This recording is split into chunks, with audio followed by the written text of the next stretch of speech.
Welcome to the DTS Fitness Education Podcast. My name is Ben McDonald, and I have the pleasure of welcoming Cathryn Jakobson Ramin, the author of Crooked. How are you, Cathryn? I am very well today, Ben. How are you? Do you know what? I am living the dream. I'm feeling fantastic. Good. Did you get some exercise today? Oh, we always get some exercise. I try and do a little bit. I may not look like it, but I do actually try. I try to get some every day, and I try to work out with a trainer twice a week, which has been really, really important to me in my recovery from back pain. Oh, fantastic, mate. Well, you know that movement is medicine, motion is lotion. Yes, I've heard that before. Fantastic. So what? More people to believe it. It would be great, right? Oh, yeah. Ben? 100%. If people moved a little more, then we can offset a lot of different ills with that. So today we're going to be talking about back pain, your journey, and we're going to be talking also about the book that you've written, which is in the it'll be in the podcast notes. We'll have links to it so people can get directly to the site and download and buy the book. Great. That sounds perfect. Really good. Brilliant. So let's get started, Cathryn. Let's get started. I'm excited. Oh, good. You look very excited, I must say. All right. So has headphones on, I have to tell you. Mate, these are the biggest headphones. Like, my son is a bit of a gamer. So I said, hey, mate, give me them headphones. I need some headphones. So these are literally massive. But I think I've got huge ears, Cathryn, so they sort of cover them up. You know what? I have pretty good size ears too, so I can sympathize with that. Really. All right. Go. All right. Let's get started. So, first question: have you personally ever dealt with back pain? Well, yes, of course. That's how I managed to start writing Crooked. I had back pain since I was a teenager. And when I was pregnant with both of my sons, it got worse. It got considerably worse. But then it went away and it was manageable. You know, I'd have an occasional flare up and I'd be on a business trip somewhere and I'd suddenly be stricken in the world interviews and I'd be, rolling on the dirt floor trying to straighten my back out. But it was pretty much manageable. Around the time I began working on my first book, which was called Carved in Sand. It's a book about memory and attention, midlife. And although my brain was okay, my back definitely was not. And it got considerably worse in the 3 years I worked on that book, to the point where after it was published and I was on a speaking tour all over the country, I really would be standing there gripping the podium in pain and very much wondering how I would ever write another book. And I realized that if I were to continue to work in the way that I like to and am accustomed, I was really going to have to do something about this. And I was just like everybody else at that point. I decided that I would, it was important to go again to see my primary care doctor, who suggested I had already been through quite a bit of physical therapy unsuccessfully. And eventually he said, well, then, go get an MRI. Just that happens to everyone, right? Maybe not so much in Canada as in the US. And I did. And the next thing you know, I was in a surgeon's office and then in several more surgeons' offices, and there were, as there always are, an unending number of problems in that MRI and they're meaningless, but patients don't know that. And I wound up having a very small surgery, decompression surgery, which was not helpful and should not have been done. The only thing about it that was helpful was that I realized that I was going to have to, quote, rehab from the surgery. And this was a far cry from physical therapy. So I started working with a PT who was an independent practitioner, not part of a large group, definitely not paid for by my insurance, And he said, look, you're just weak. He said, you just don't have the muscle on your body that you need. And, you're tall and you're thin and maybe you look good, but you just have no muscle. And he said, I'm going to refer you to a trainer, and she's going to work with you. You're going to do these exercises. You're going to come back and see me. And if you are not doing them, I will know it, and I will not work with you anymore. And I was like, okay, I guess it's a ball game. So I began working out, and it took quite a while. I remember informing the trainer, Diana, who's in Crooked in the book, that I felt like I was in pretty good shape. And, she basically covered her mouth and laughed. And she and I have worked together now for, 6 years, 7 years. Many of her clients have been with her for 20 years. Nice. She turned me around. She said, we have to build you a functional body. And she has really done that. I mean, of course, I've actually done it. That would not be able to do. But she has stood by me and forced me through exercises that I would have never thought I could do. And now I believe strongly that and also a respectful of your body lifestyle is what has turned my back pain around, so that I rarely am, incapacitated. Everyone, because we're human, will have back pain from time to time. There's just really no one who never has it. And, those of us who have been in big trouble, should we have a little bit of back pain, we get a little, may get a little panicky. Oh, here it comes again, and I'll be out for X number of months. Well, no, that is not how that works. Everyone has some back pain some of the time, and the trick here is to know how to intervene on it and how to be consistent in both your exercise and your lifestyle so that it doesn't clobber you. When I talk about lifestyle, when I, as a journalist, any writer really, sits for an extraordinarily long periods of time. Yeah. I bought chair after chair after chair. And I thought, I'll just find the right chair and I will be able to sit and work for 8 hours or 10 hours or whatever was necessary. And it took years, really years, for me to understand that it wouldn't matter what chair I had. I was never going to be able to do that. So in the last year or so, well, somewhere in the course of writing Crooked, I interviewed a fantastic guy named David Call, who runs a company called Fully, Fully. And Fully was really first in the market in terms of active exercise, active office furniture that allows you to move. And I interviewed David, I guess it was about 2014 or so. There's a video on my website at CJRamin.com, where I'm with David, and he's talking about the need to move. And I'm like, the need to do what? While you're working? Who moves while they're working? Little did I know, he was so far ahead of the game, it was incredible.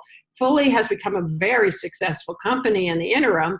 And I have helped them with their scientific research over the last year. But what I have gotten out of it is a marvelous sit-stand workstation with 2 different stools that I shift around depending on what it is I've got to do. And because I've stopped sitting largely, my back pain is basically non-existent. It really didn't matter how strong I got. As long as I kept sitting for 8 hours a day, it wasn't going to leave, Yeah, I think that's fantastic. We get asked, what's the best sitting position? We said there is no best sitting position. You just got to keep altering the position that you're in, because movement is what the body craves and what the body really, really requires for health, So lately I've been very focused on companies that are looking at ways to keep their employees moving around the office. And there's just some fascinating approaches to that now, in terms of not having assigned desks, having the capacity to move around and plug in wherever you are, and everything is on a server or on the cloud anyway. So it's not like you don't have your stuff. And also the concept, which I just love, of a chair corral, which have a chair. You go, you get whatever chair you feel like for that day. Maybe you've got work that means that you just really, really need a chair with a back for that day, and you get that chair. And then maybe that later that afternoon, you're like, you know what, I want to stand, but I'd kind of like to lean, and you get that chair. This is the future of healthy work, as far as I'm concerned. That's fantastic. And when you say chair corral, I've just got a picture of like some American guy with a cowboy hat on and like a lasso, you know what I mean? Just corralling chairs. I think that's brilliant. I like that one over there. Can you get it? Well, the one thing is they don't move. If they're in the corral, it's not quite as hard as roping cattle, I guess. But I do. I mean, I work at home, or I have an office as well. But I don't work with a group of people. So any chairs in the corral are my chairs. And yeah. That's brilliant. That's brilliant. I like that. Okay, so let's go on to question number 2. What's your best advice for someone with chronic low back pain based on your experience, Cathryn? Well, the first thing you're going to want to do, and it's not the simplest thing, is you need to eliminate any serious, there are people who have back pain, chronic back pain, who in fact have cancer. There are people who have rheumatoid arthritis. There are people who have kidney disease, liver problems, tumors in the spine, not necessarily malignant. These are real. And so I never say to people, you know what, it's nothing, don't worry about it, forget about it. Because in some cases, there is more to this than you need exercise. And so, of course, what I suggest is that you get checked out by your physician. Now, it isn't rocket science, because many of those things will change your blood levels. You'll run a fever. You'll have very bad night pain. There are a lot of signs and signals. It's very possible, depending on where you are, that if you go and see your physician, your family physician, and you say I have back pain, that person may say, well, we'll get you an MRI. That is not what you're after. You are not after an MRI. What you're after is blood levels are fine, nothing's up there, not running a fever, not waking up in agony, because those are all signals of other conditions that can't be ignored. That it's just irresponsible medicine to ignore. Now, I want to repeat that I am an investigative journalist. I am not a healthcare practitioner of any kind. So anything I say is based on the scientific literature, period, or my own personal experience, say, in an exercise atmosphere. You do not come to me ever as a physician or a physical therapist or any of those things. So that should be clear. So in terms of my best advice, first, get cleared. Then when you've been told that you have nothing seriously wrong with you, avoid the MRI, because it is a meaningless document. It's a meaningless scan. As I describe frequently in Crooked, that large numbers of people who do not have any back pain show exactly the same quote-unquote abnormalities on their scans as people who do. There is no to tell you anything. So don't go there, because the next place you may be going is to have shots or to a surgeon. I guess in Canada they are not doling out painkillers anymore. Thank goodness for that. But that was a huge problem while I was writing the book, is that people were being prescribed them like they were candy. It was unbelievable. So after you've done all that, now you need to figure out where you're going to find your back whisperer. And that is, if you're near a city, not so hard. You can usually, if you read the book, you'll know exactly what to look for. You're going to look for someone who gives you confidence, who does not go easy on you, who has a very eagle eye on your every move, who says to you things like, your left toe needs to move 2 inches to the left. That kind of attention is what you're looking for. Do not take yourself with your back pain to a gym and start, screwing around on your own, because the thing is, people with back pain cheat. So even if you think you're doing the exercise right, you are not, you just inherently don't want to cause yourself a lot of pain. So you're cheating to avoid the pain. You are not getting any benefit, and you may actually be doing more damage. So you really do need someone eyes on.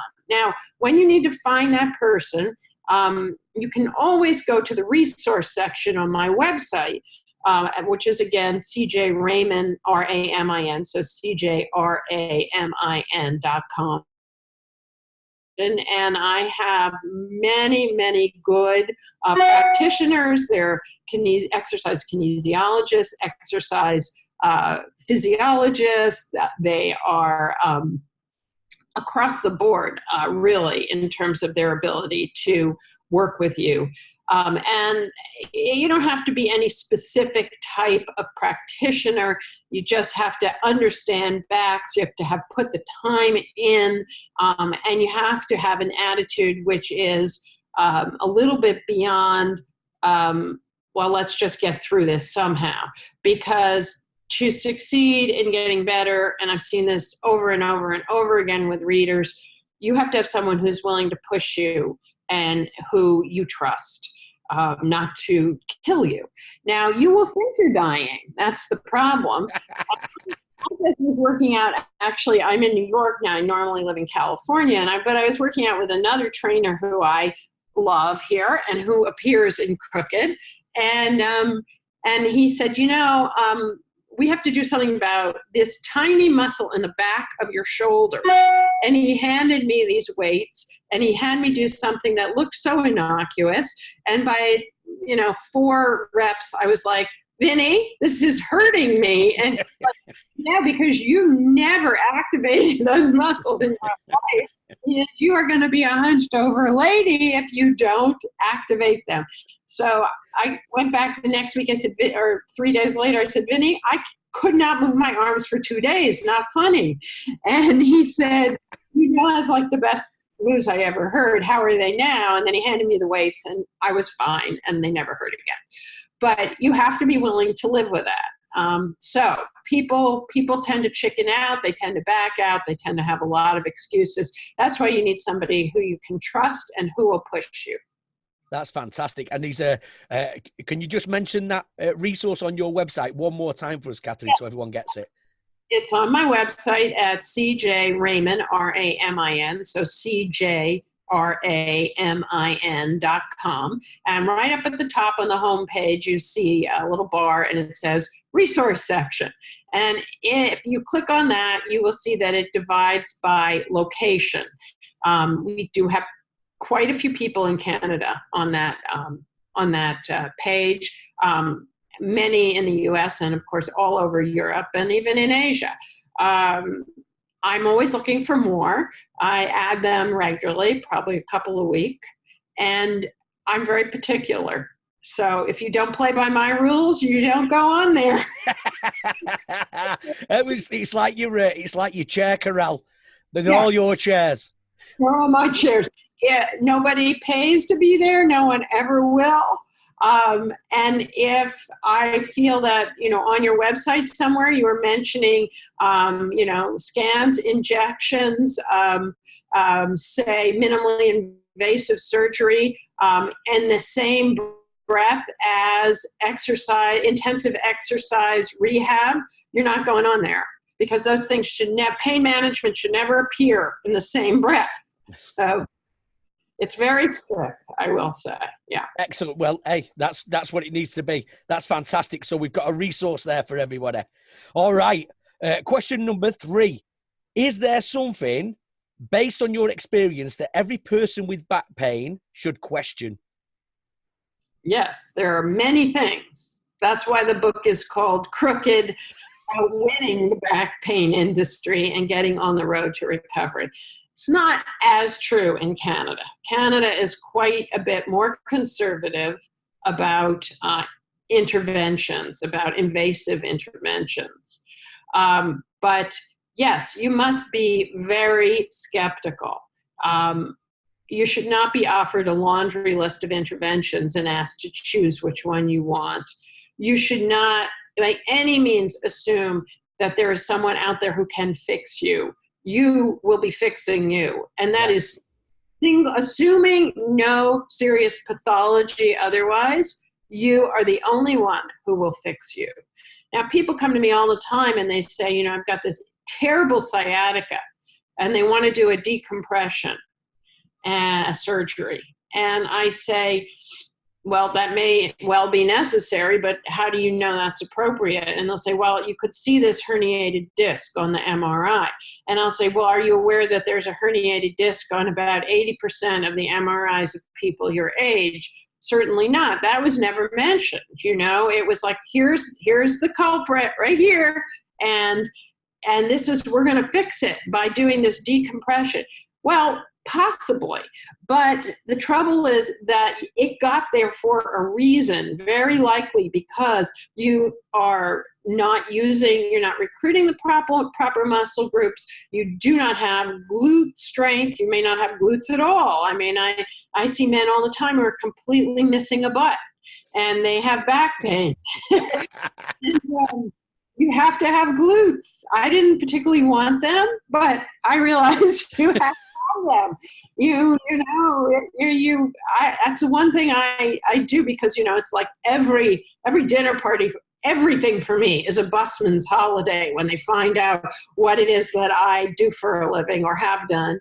And, you know, I have this guy on the right and a guy on the left at the table. And instead of having charming conversations, as one does, what I'm having is a discussion about each of their back pains.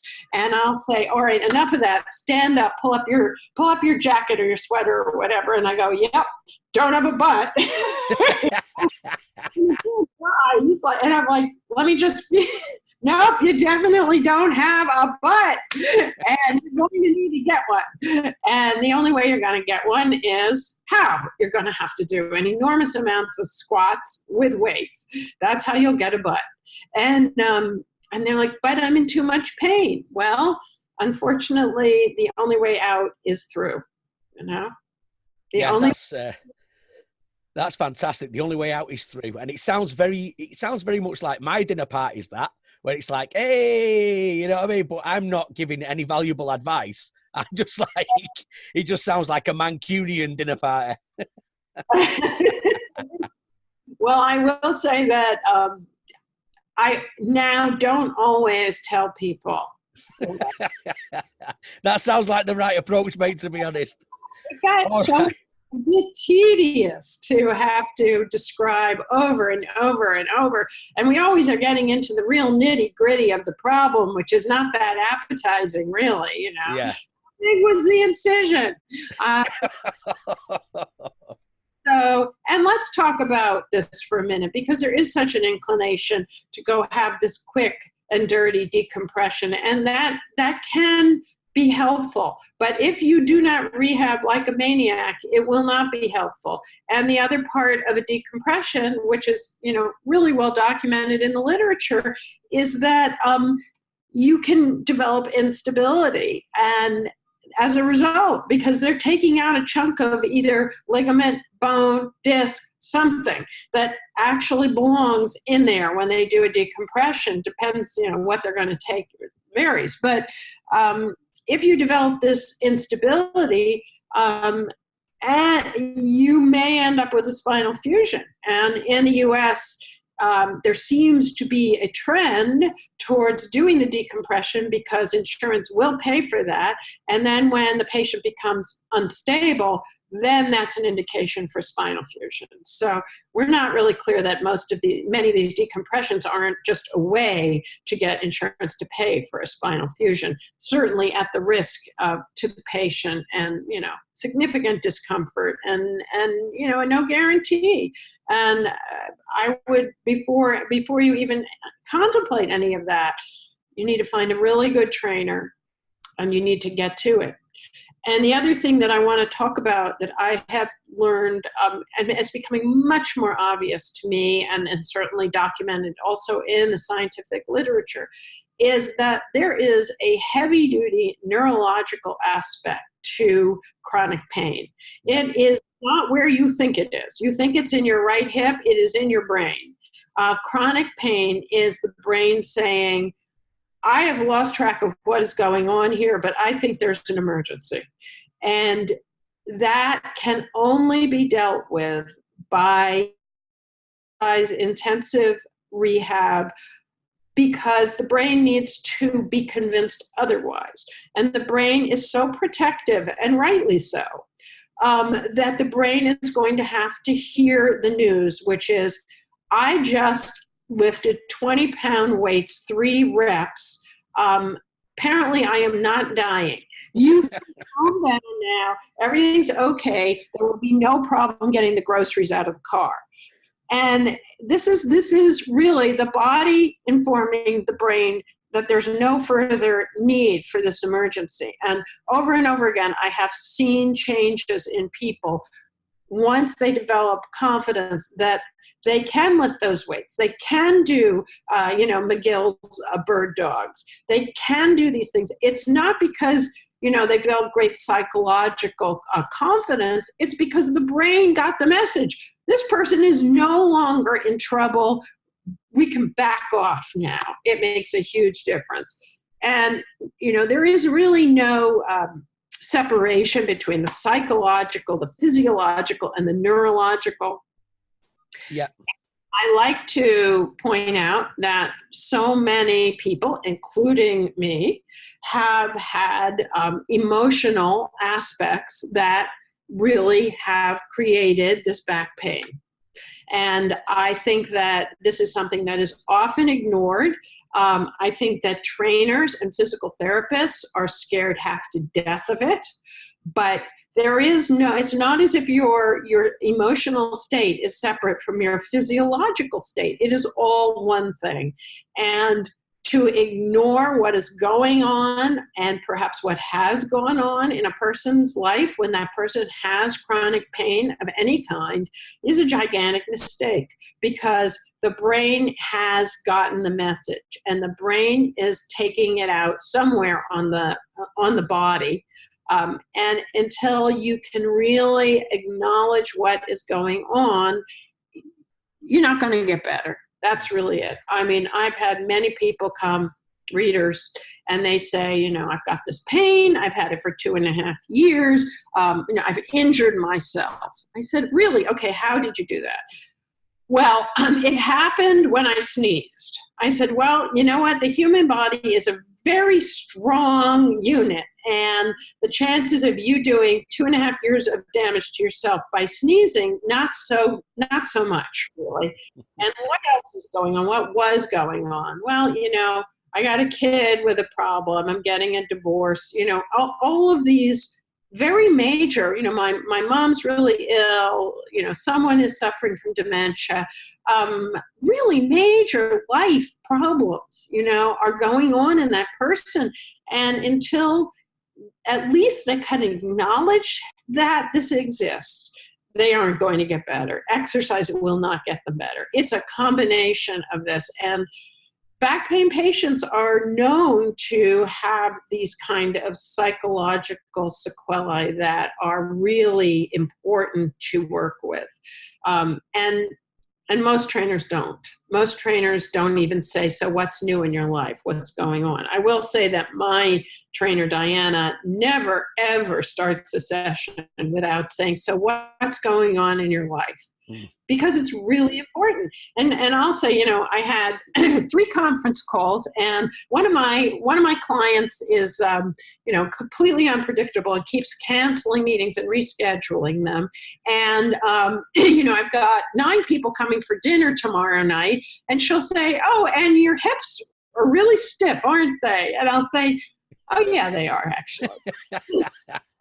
Let me tell you something. A pain in the ass is a pain in the ass.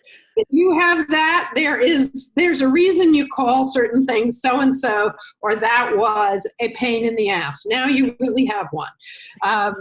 It's a pain in the neck, same thing. And there's a reason for that expression. Yeah, I think it's a part that people miss, where the hardware, Cathryn, like your physical being, can be fixed, but it's the software. There may still be a little issue with the software that needs to be addressed. That's right. The software is a big deal. And if you, if you fail to take into consideration the aspect, what we call central sensitization, which is basically the pain is no longer in your back. It is coming from your brain. It is being generated there. And if you don't address that, and if you don't believe it, it's actually very easily documented, but if you refuse to believe that and you keep guarding your hip and you won't do anything, or your back, you won't bend down, or you're afraid of weights, or you're afraid of the TRX, or, you flat out refuse, you will not get better. That's the problem. Yeah, I think that's a key piece that people need to understand. That's fantastic. That's okay. That there is a major reason for some people to continue to have back pain, and it gets them out of a lot of stuff. It's a huge excuse for not being, an active member of the family. It's an excuse for not having sex. It's an excuse for many, many different things. And that also has to be considered. Some people really need that back pain. Yeah, I see where you're coming from. Okay, question number 4.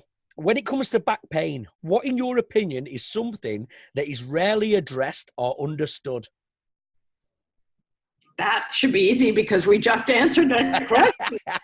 Exactly what we've just answered, that there is this neurological aspect, and that has to be addressed. And the emotional aspects also have to be addressed, because all of this is hooked up together. That's fantastic. I think we answered question 4 quite thoroughly, Cathryn. We sure did. All right, let's move on. Number 5, what is a resource that you would recommend for people with back pain? Like your number 1 resource? My book, of course. Of course. What else? Crooked, Outwitting the Back Pain Industry and Getting on the Road to Recovery. And I will tell you that I haven't looked lately, but the last time I looked, it had about 165-star reviews on Amazon. And that is a very unusual thing for a nonfiction book. And, those are readers who have bought it because they needed help, and it has helped them. It's really quite heartwarming to me to see those reviews come in. And that's fantastic. And just so that the listeners are aware, if you look in the description of the podcast, we'll have links to the book. We'll have a link to the website, so everybody able to go there sort of directly. That's fantastic. So question number 6, how do you hope back pain is dealt with in the future, Cathryn? Well, there is certainly a very strong movement afoot now, and I think I have had something to do with that, towards looking at exercise, looking at opportunities for cognitive behavioral therapy for chronic pain, which really address some of this neurological and emotional aspects. And I hope that is the direction that people will go. It is very sad that our U.S. insurance companies are not paying for that, but they will pay for injections. My husband just popped in, so we heard a little clunking around here. They will pay for injections. They will pay for many different drugs, including, Lyrica, gabapentin, drugs for which there is no actual evidence of effectiveness in back pain. There are plenty of people who will sell you a TENS unit, many different kinds of back supports, the dreaded waist belt, which does not do anything except for further weaken you. So I hope all of that will go away slowly, and that insurers will start paying for people to recover through exercise. I will say that I'd like to give a shout out to some of the apps that are now available that can be very helpful to people who are living in places where there's not this kind of help. And, that's, I'm sure, a very large part of Canada, rural places, farming places, certainly true in the US as well. And there are, several of these, but one of the best is called Back Forever. It is an app that you download, and you will have a very good assessment of what your situation is, and a set of exercises, and a pretty good interactive environment. And that app is created by a man that I met during the time I was writing the book, who I think is really one of the smartest trainers out there in terms of resolving back pain. His name is Jeremy James. So for people who really cannot find themselves a back whisperer in person, in the flesh, that's a good option. Oh, that's fantastic, mate. I'm trying to let you just talk, but you keep saying things, and I'm like laughing. I'm thinking like the back whisperer, like the chair corral. There's just all these things popping in my head. I am a writer, Ben. What can I tell you? That's brilliant. All right. Well, okay. And another book that I would recommend is a book called Back Sense by Ron Siegel. He takes much of John Sarno's work, and John Sarno was really decades ahead of his time, but he has sort of transferred a lot of John Sarno's work into more manageable and a little bit more psychologically accurate information. And he really talks about the emotional aspects of back pain and how he recovered, which is great. So Crooked and Back Sense, and you should be ready to go. That's fantastic, my mate. Thank you very much. So Cathryn, what has been happening in your world? What is next on the agenda? What's going on? Well, I am working on a novel. Fantastic. So I'm writing fiction for not exactly the first time, but the first time that I will hope it will actually be published. Yes, I'm working on a novel. It has nothing to do with back pain. As far as I know, nothing has snuck in there yet. And that's what I'm enjoying. I'm doing some magazine articles. One that can be accessed again on my website, which I think is very interesting to your listeners, is a magazine article in Discover magazine about a group, Lorimer Mosley's group in Australia. I traveled with them on their annual cycling tour, where a large group of physical therapists and Lorimer and his research team cycle through rural areas of Australia and give talks to practitioners there and patients, and really try to spread the word, because Australia has a significant surgery and painkiller problem, and they're trying to counteract that before they are in as bad shape as the U.S. And so I wrote a very, I think it's quite an eye-opening piece, which you can again access in the articles section of my website at cjramin.com. Also, I have a Facebook page for Crooked, which is Crooked the Back Book. And I'm on Twitter, and I'm on LinkedIn, and that's under my own name, of course. Actually, on Twitter, it's CJ Ramin. CJRAMIN is my handle on Twitter. So you can access this. I post every other day. I post some piece of news, something good that my readers, and this, I think I have 3,500 followers on Facebook, that they are able to stay up to date, learn something, be amused. Try to shift between the truly amusing and the truly useful. That's fantastic. I try to do that, but I've not quite got the truly useful. So I just stick with we try and stick with the truly amusing. Well, it's I think it's a great resource then for the people who follow you. They can connect with me as well, and they'll get some very good information, and hopefully we'll all have some fun too. Perfect. That's fantastic, mate. Now, Cathryn, this is the point that you've been waiting for. This is the questions that matter. Everybody's been asked these questions, Cathryn, and I think you are in depth, so I'm expecting some magic here. Who would win a confrontation between a great white shark and a saltwater crocodile, and why? It's very hard to answer that question. It's difficult.